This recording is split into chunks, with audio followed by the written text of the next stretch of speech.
Toulon, justement, a signé l'exploit du week-end. C'est notre thème, un peu technique de la soirée, un exploit historique. On va voir ça avec Laurent Bidot.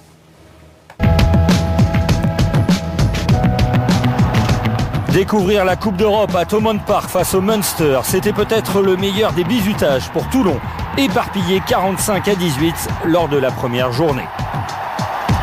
3 mois plus tard, le novice est déjà en haut de l'affiche.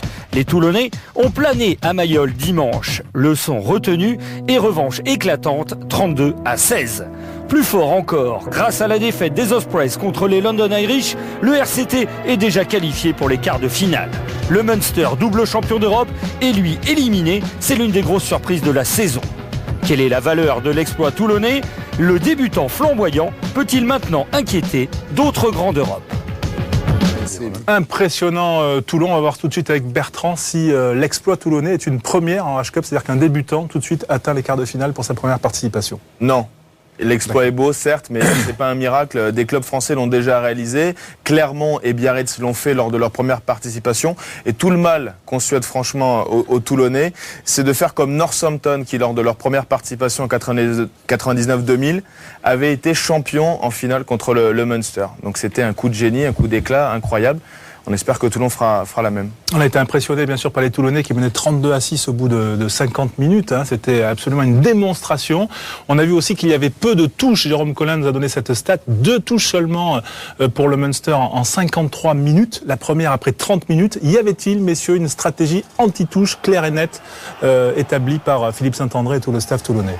Oui, obligatoirement, parce que tout le monde connaît la qualité du contre irlandais. Donc le but c'était jouer au pied, occuper, et gros pressing défensif et le turnover. Et ils ont récupéré pas mal de ballons en mettant le Munster sous pression. Et ça, Yann, ça veut dire quoi que c'est des choses qu'on a travaillé à l'entraînement spécifiquement ça veut dire qu'on a mis en place une stratégie d'avant-match qui a été très payante. C'est vrai que j'ai un souvenir justement une des premières touches de Toulon où il y a le contre irlandais qui leur prend le ballon. Donc je me suis fait un peu de soucis à ce moment-là. Et puis au tout début de match. C'était surtout pour contrer, pour que justement ce ne soit pas une rampe de lancement pour le Munster.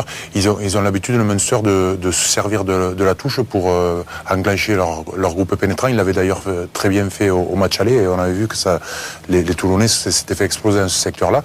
Et c'était certainement pour qu'ils n'aient pas l'occasion justement de pouvoir s'organiser autour de ces conquêtes-là. Et ça a magnifiquement marché. Autre point tactique clé sur lequel on voulait revenir avec vous, c'est sur la permutation entre Wilkinson et Contepomi, entre 10 et 12. Ça a été un peu une sorte de polyvalence de rugby total. Wilkinson n'a quasiment pas joué numéro 10. Ouais, ils ont pas mal tourné, mais c'est vrai que Wilkinson s'est retrouvé très souvent en position de centre. Et là en position de danger. On le voit ici éclairé. Non, mais ça a plusieurs avantages. Déjà, c'est 2 excellents joueurs qui peuvent jouer en 10. Mais au-delà de ça, c'est vrai qu'on connaît Contepomi qui va peut-être attaquer un peu plus à la ligne, plus morte dans la ligne, plus provoquer la défense que le fait Wilkinson. Et puis Wilkinson a peut-être un talent supplémentaire de passeur quand il est proche des lignes en position de centre notamment. Et Contepomi sait aussi en tant que numéro 10 qu'il peut s'appuyer sur un Wilkinson au large qui va pouvoir faire jouer les autres. Là on voit Wilkinson plutôt retiré, plutôt éloigné de la zone de ruck. En plus, il vient de récupérer le ballon, il était dans le ruck avant, donc c'est vrai qu'il se replace en reculant plutôt que de revenir chercher une place au milieu du terrain. Est-ce que c'était une tactique risquée, ça, Pierre? Non, c'est pas une tactique risquée.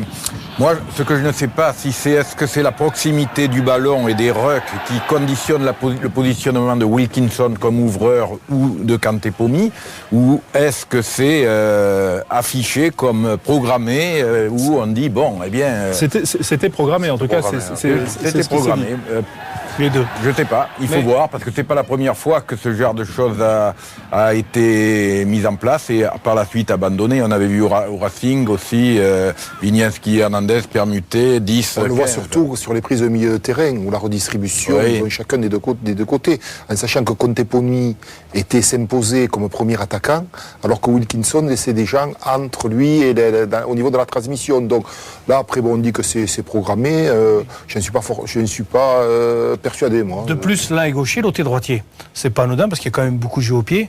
Ouais. Mais on parle quand même des individualités de Toulon. Et moi, ce qui m'a le plus marqué sur ce match-là, c'est le collectif. Et c'est d'ailleurs ce qu'ils doivent entre guillemets flatté. Agressivité défensive notamment, comme ici, à l'heure de jeu. Dans le jeu au pied, dans la conquête. Très belle mêlée. Donc Toulon a vraiment une équipe, et donc une belle équipe, puisqu'il y a des belles individualités. Mais c'est ce que j'ai vu sur ce match-là, c'est une belle équipe de Toulon. Plus que de bons joueurs. Avant, on voyait Van Niekerk faire des percées de 70 mètres, on ne l'a pas trop vu, mais tout ce qui a été fait collectivement. Et tactiquement, c'est vrai. Et pas simplement, je crois, avec cette 9-10-12 ou 12-10 et avec cette volonté de ne pas sortir le terrain, parce que eux, les gars, les Munsterman auraient pu sortir le ballon du terrain, si ce que je sache. Eux ne l'ont pas fait non plus. Il y avait une agressivité défensive digne des phases finales, hein, quand même. Il y a une agressivité défensive, c'est ce qui les fait gagner, hein, et c'est très, très clair par rapport au match qu'ils avaient joué précédemment comme le Munster, où ils avaient attendu. Là, ils sont montés les chercher, ça leur a permis de récupérer des ballons de turnover, et ils les ont très bien joués. C'est là qu'ils se gagnent le match. Hein. Par la suite, l'occupation du terrain, c'est pas réellement des coups de pied défensifs, ce sont des coups de pied de récupération par le demi de mêlée ou par d'autres joueurs. Il ne faut pas oublier aussi qu'ils ont joué 20 minutes à 14, le Munster, donc ce qui simplifie aussi la donne. Mais bon, les Toulonnais l'ont imposé par leur combativité, ils ont imposé ça. Je crois que la permutation, c'est un petit peu un épiphénomène. Je crois que ce qui est important, je crois, c'est le comportement d'ensemble. D'abord, au niveau de la stratégie. Après, le comportement d'ensemble. On a vu une équipe de Toulon énormément disciplinée et qui, défensivement, je crois que dans les stats, ils disent qu'ils ont fait 180 plaquages. Ils se sont jamais affolés. Personne n'est sorti de la ligne.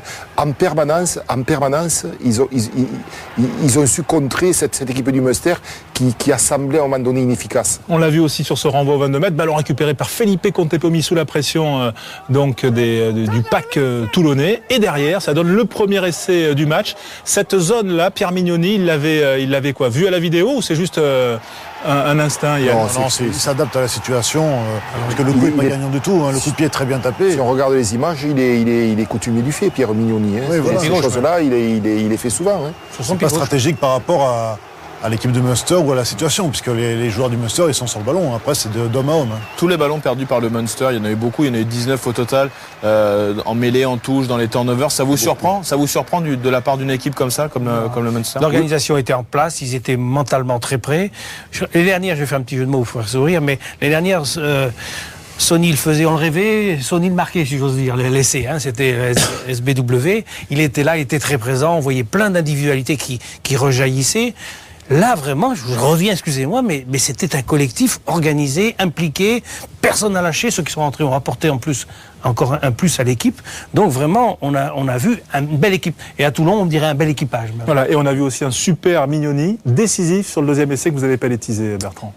Que Thomas Gravani en excellent numéro 9 c'est une équipe, à Suresnes, oui c'est une équipe, les spécialistes, donc on va voir la conclusion dans la douleur in extremis de Paul Saquet. On va revenir sur cet essai toulonnais avec Yann Delegue notamment, et puis ensuite tout le soutien des spécialistes. C'est vrai que le rôle de Pierre Mignoni a été déterminant sur cette action, parce que Yann, il y a tout de suite beaucoup de choix dans la ligne, il y a beaucoup de soutien déjà du côté des Toulonnais. Un jeu au large engagé, donc c'est plutôt bien vu parce qu'on voit bien qu'il y a un soutien extérieur et intérieur. Alors il n'y a pas vraiment un surnom parce que les joueurs reviennent en travers, mais ça permet en tous les cas de gagner du terrain.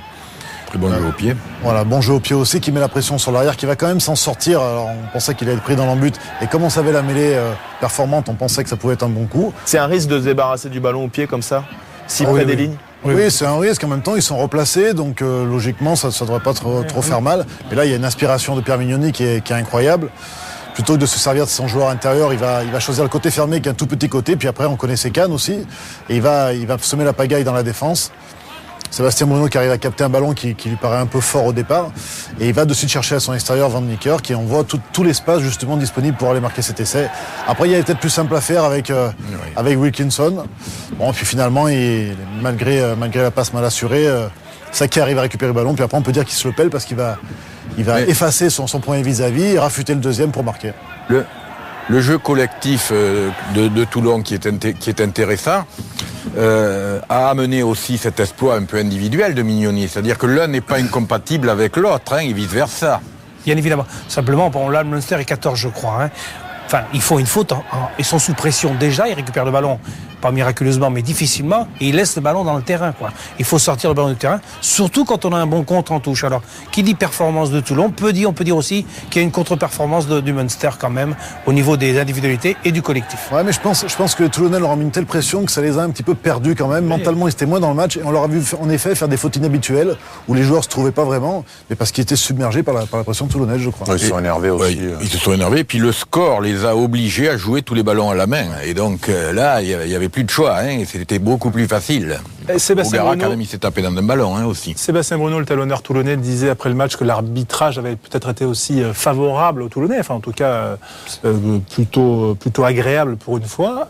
Est-ce que vous pensez là que l'arbitre, M. Pearson, a été gentil sur l'accrochage entre Pierre Mignoni et Ronan Ogara?